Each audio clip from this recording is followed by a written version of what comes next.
आज हम एक ऐसे मुद्दे पर बात करने जा रहे हैं जो किसी एक राज्य या किसी एक परीक्षा की कहानी नहीं है। आज पेपर लीक रूपी यह रक्त बीज पूरे देश में फैल चुका है। किसी परीक्षा का पेपर लीक होना केवल एक प्रशासनिक नाकामी नहीं होती, बल्कि यह लाखों करोड़ों छात्रों के भविष्य, उनकी सालों की मेहनत और उनके भरोसे के साथ किया गया एक भद्दा खिलवाड़ है।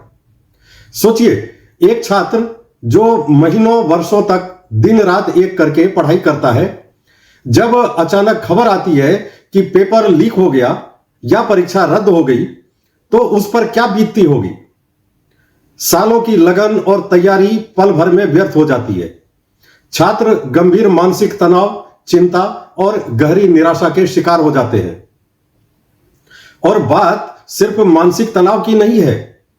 दोबारा परीक्षा देने के लिए कोचिंग की फीस, हॉस्टल का किराया, किताबों का खर्च और आने जाने का किराया, ये अतिरिक्त आर्थिक बोझ उन पर पड़ता है जो उन गरीब और मध्यम वर्गीय परिवारों की कमर तोड़ देता है। और सबसे बड़ा अन्याय तो तब होता है जब बिना पढ़े लिखे सिर्फ पैसे के दम पर पेपर खरीदने वाले अयोग्य लोग आगे निकल जाते हैं और जो योग्य मेहनती छात्र हैं उनका हक सरेआम मारा जाता है। बार बार होते इन पेपर लीक ने आज पूरे देश की पूरी शिक्षा प्रणाली और सरकारी भर्ती प्रक्रियाओं की पारदर्शिता से छात्रों का भरोसा पूरी तरह उठा दिया है। आगे की पढ़ाई, करियर का चुनाव या नौकरी मिलने की जो एक समय सीमा होती है, वह पूरी तरह बिगड़ जाती है।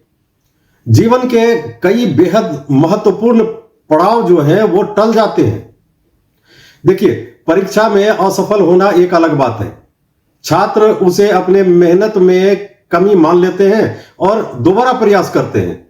लेकिन परीक्षा का रद्द होना या बार बार रद्द होने का डर छात्रों के मन में यह कड़वी भावना भर देता है कि अब सिर्फ मेहनत के बल पर सफलता पाना शायद संभव ही नहीं है। और इसके अलावा सबसे बड़ा नुकसान होता है आयु सीमा का, यानी एज लिमिट का। सरकारी नौकरियों की तैयारी कर रहे कई उम्मीदवारों की अधिकतम आयु पार हो जाती है और वे जीवन भर के लिए वह अवसर खो देते हैं। कई बार ऐसा होता है कि किसी छात्र का वह अंतिम प्रयास होता है, लास्ट अटेम्प्ट जिसको कहते हैं, और उसी समय परीक्षा रद्द हो जाती है। परिणाम क्या होता है इसका? उसकी उम्र निकल जाती है और वह हमेशा के लिए बाहर हो जाता है ऐसे परीक्षाओं से। यही वजह है कि इस लगातार निराशाजनक माहौल में कई युवा सही दिशा से भटक जाते हैं। और बेहद दुखद बात यह है कि कुछ छात्र हताशा में आकर आत्महत्या जैसा आत्मघाती कदम तक उठा लेते हैं या फिर ऐसे रास्ते अपना लेते हैं जो उन्हें कभी नहीं अपनाना चाहिए था। अगर आज यह नौबत आई है तो इसमें स्पष्ट रूप से सरकार की बहुत बड़ी कमी है। जब पहली बार देश में पेपर लीक हुआ था, अगर उसी समय दोषियों को पकड़कर फास्ट ट्रैक कोर्ट चलाकर सख्त से सख्त सजा दिलवाई गई होती तो शायद आज देश के युवाओं को यह दिन नहीं देखना पड़ता।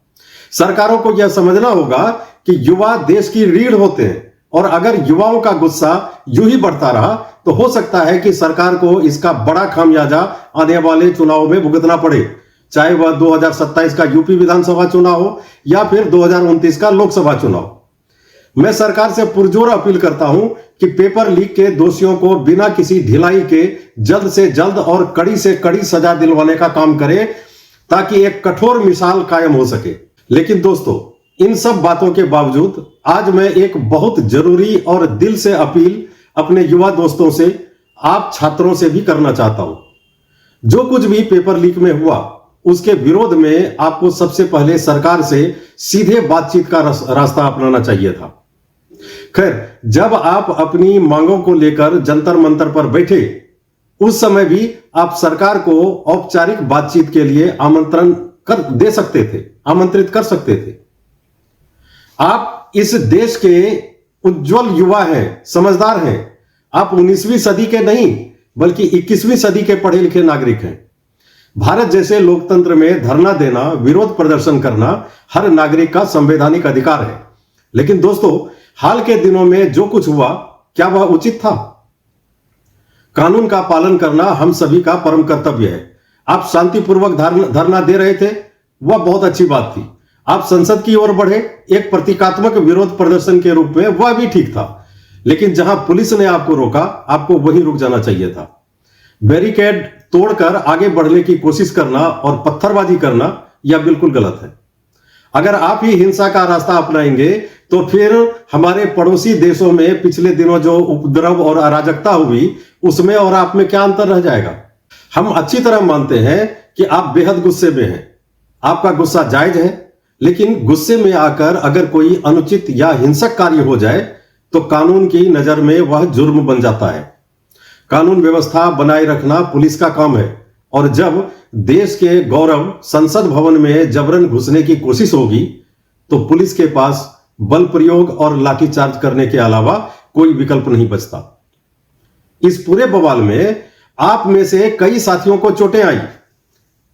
जरा ठंडे दिमाग से सोचिए, क्या इस स्थिति में आप कोई परीक्षा दे पाएंगे? नहीं ना। कई छात्र गिरफ्तार हुए हैं।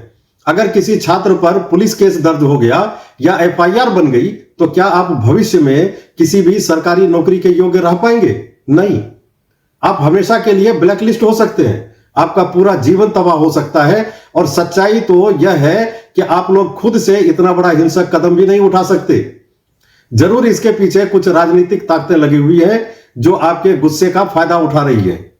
आपको समझना होगा कि यह राजनीतिक दल केवल आपका इस्तेमाल कर रहे हैं। सत्ता आज किसी की है, कल किसी और की होगी, लेकिन राजनीति का चरित्र कमोबेश सभी का एक जैसा होता है। आज जो विपक्ष में है वे सरकार को कोस रहे हैं और आपके हमदर्द भी बन रहे हैं, लेकिन कल को जब वे सत्ता में आएंगे तो क्या गारंटी है कि वे पेपर लीक रोक पाएंगे? आपके साथ ऐसा नहीं होने देंगे। हम सब ने सालों से देश की राजनीति को करीब से देखा है, और सबसे बड़ी बात दोस्तों, आज आपके इस हंगामे के फुटेज सिर्फ देश में ही नहीं बल्कि दुनिया भर में देखे जा रहे हैं। दूसरे देशों के लोग बैठकर इसका मजा ले रहे हैं। वो तो चाहते ही हैं कि जैसे उनके देशों में हाल के दिनों में जो अराजकता और उपद्रव फैला, वैसा ही माहौल भारत में भी बन जाए। क्या आप चाहेंगे कि हमारा भारत भी उसी श्रेणी में आके खड़ा हो जाए? मैं जानता हूं कि आप सभी भारत देश से बहुत प्यार करते हैं। आप कभी यह बर्दाश्त नहीं करेंगे कि आपकी इस नाराजगी का फायदा कोई दूसरा देश या बाहरी ताकत उठाए। आपको यह भी समझना होगा कि कुछ अंदरूनी राजनीतिक ताकतें भी आपके इस गुस्से का फायदा उठा रही हैं। सत्ता आज किसी की है, कल किसी और की होगी। आज जो विपक्ष में है वे सरकार को कोस रहे हैं, लेकिन कल को जब वे सत्ता में आएंगे तो क्या गारंटी है कि वे पेपर लीक रोक लेंगे? इसलिए नेताओं के भड़काऊ भाषणों में आकर अपने देश की साख और अपना भविष्य दांव पर मत लगाइए। इसलिए अगर आप मेरा यह वीडियो देख रहे हैं तो मेरी आपसे हाथ जोड़कर गुजारिश है, शांत रहिए। अपनी बात और अपनी मांगे सरकार के सामने शांतिपूर्वक और संवैधानिक तरीके से रखिए। नेताओं के भड़काऊ भाषणों पर आकर जोश में अपना होश मत खोइए। वे सिर्फ अपनी अपनी राजनीतिक रोटियां सेक रहे हैं और उनके उकसावे में आकर नुकसान सिर्फ और सिर्फ आपका और आपके परिवार का ही होगा। अपनी मेहनत पर भरोसा रखिए, कानून के दायरे में रहकर अपनी लड़ाई लड़िए। आपके इस मुद्दे पर क्या राय है हमें कमेंट करके जरूर बताइए। वीडियो को शेयर कीजिए ताकि सही संदेश हर छात्र तक पहुंच सके। धन्यवाद। जय हिंद।